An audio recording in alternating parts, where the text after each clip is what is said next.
On Kelly's Sports Hub here, and joined by Anton Devcich, obviously former international cricketer, and has just made the announcement that he'll be joining Pukekohe Metro Club as coach of their premier side this year. Big coup for the Pukekohe Club. Anton, thanks for your time, mate. Appreciate it. As I say, you played a lot of international cricket with the Black Caps, both ODIs and T20s, 15-odd seasons with Northern Districts in Demet, where you were obviously a standout a player through that time in all formats of the game. Retired during the off-season. What made you realise it was time to get out of the playing side of cricket?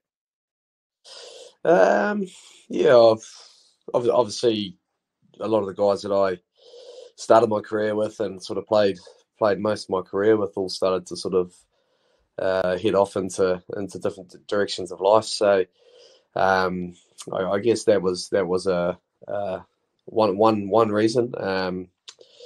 And there was a few other reasons. Obviously, Northern Districts were going to probably look not to play me in a couple of the formats and only play me in the T20 format. So that was another reason I wasn't quite ready to sort of give away the one-day cricket. So if I couldn't do that, then I couldn't really justify just playing T20, especially with a young family. Got one little toddler and one on the way. It was probably just a good time for me just sort of to ride off into the sunset, to be fair. So, mate, you've linked up, as I say, with Pukekohe Metro, which I know everyone up here is awfully excited about. How did the opportunity come about? How did you sort of get in touch with them in the first place and start talking coaching? Yeah, well, I sort of was quite keen on dipping my toes into something, in the lines of coaching and stuff like that. I didn't really know where it was going to go.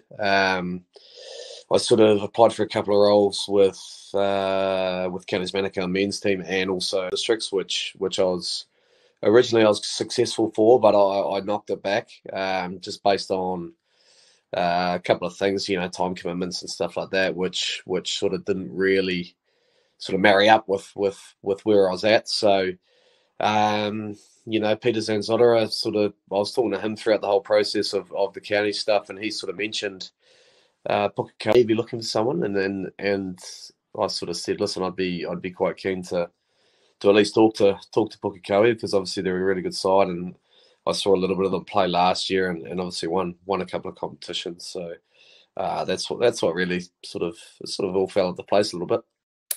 I've got to ask you, mate, any chance we see you take to the field and play a little bit while you're at Pukekohe Metro, or is it a coaching thing? Yeah, I'm not 100% sure. I wouldn't say no, but I'd say very slim chance. But who knows? If we're extremely short, you never know. I might put the pads on, but it would have to be extremely short, and I wouldn't want to take the spot of a young fella coming through. It's not really what I'm about when it comes to the club stuff. It's when it was professional cricket, it's sort of, all in, you don't mind doing that. But when it comes to club stuff and stopping someone from getting an opportunity, I'd probably rather give that young fella a good crack, to be fair. All right. Well, they've obviously got a very talented roster. Had a phenomenal season last year, won everything before them, the T20, the one-day, the two-day competition here in the Counties Manukau region. They won the Spark Regional Comp, as you talked about, that includes Hamilton and Waikato Valley sides as well. Obviously, results are going to be difficult to judge your performance or improve them in that aspect. What is it that you hope to bring to the side? So, results generally are how coaches are measured. You're going to be looking for something different to bring to the side, given what they achieved last year, right? Yeah, and that's results are a main thing for a coach. But I think I can really help individuals get better in terms of their personal goals and basically just sort of try and galvanise the group as much as possible, really. And obviously, hopefully, if I can sort of help individuals along the way, that makes for a stronger Counties Manukau side and a whole setup, to be honest. Obviously they had a really good season last year, and to back that up will be a outstanding effort. But just keeping in mind that as long as we're developing good players and stuff like that, then we should be pretty safe. You obviously got a couple of former teammates that will be part of the Pukekohe Metro set up there. Cartony Clark and Barrett Popley is, by all accounts, making the move up to Counties Manukau and Pukekohe Metro this summer. How do you think you'll go sort of, coaching, I guess, guys that you played with? Is that going to be a unique challenge for you? Yeah, not really. It's sort of happened a little bit the last few years when they came on board with Northern Districts. It's the one great thing about Northern Districts is a lot of the players help each other out. I learned from my peers throughout my whole career. BJ Kane, Dean Brownlee, those types of guys, and it sort of just filters through the group a little bit. So especially with Cartony, I've worked quite closely with Cartony over the last couple of years. Sort of put him more mentally and sort of strategically through more so white ball cricket. And yeah, so once again, as long as I can help them try and achieve their goals, at the top end of the game, first class stuff, that will really excite me and make me happy as a coach. And mate, this move into coaching is something that you see as first step on the way to a career in coaching, or is this just dip your toes in and assess? Do you have any sort of longer term, mid-term plans to make a career of it?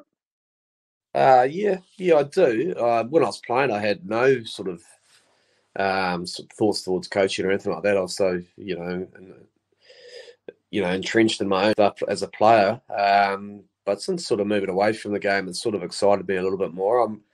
I'm quite interested in long-term goals. I quite like the offshore sort of side of it, like helping some of the minnow teams and stuff like that. I'd find that really exciting because I feel like they're really keen to learn and listen, and I think that can be where my skills lie.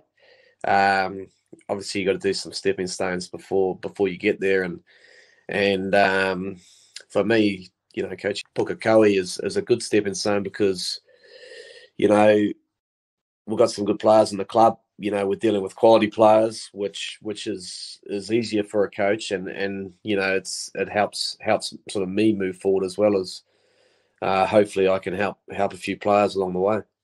Mate, just finally, obviously COVID's delaying the start of the season, frustrating for everyone. And as I conduct this interview, there's still no clear path of when we might be allowed to get back to the training field or anything at this point. Are you able to do anything? Have you had any opportunity to do some Zoom calls or just generally chat with many of your players?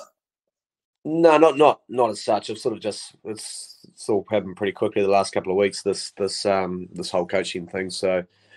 I've been obviously talking to Harry a little bit. He sort of gave me a rundown of what the team's like and what to expect a wee bit. And also with Pete Z, he sort of gave me a good rundown. From all accounts, it sounds like a pretty bunch of lads, and they enjoy a good time, which is what I was about as a player. So that's a cool thing for me, coaching a group of guys who sort of enjoy similar things out of the game as what I did. So. I'm sure in the next sort of few weeks once we sort of hear what happens with the government and stuff like that and levels, I'm sure I'll either get up counties or we'll do some type of Zoom call or something like that. But until then, we'll just keep it low key, leave the boys to do their lockdown and not stress too much. But I'm definitely looking forward to when we do, get rid of this lockdown and we can get stuck in. Absolutely, mate. Well, look, congratulations on your appointment. Best of luck. We'll look forward to following your progress, and we'll sort of keep in touch across the summer. Awesome time, man.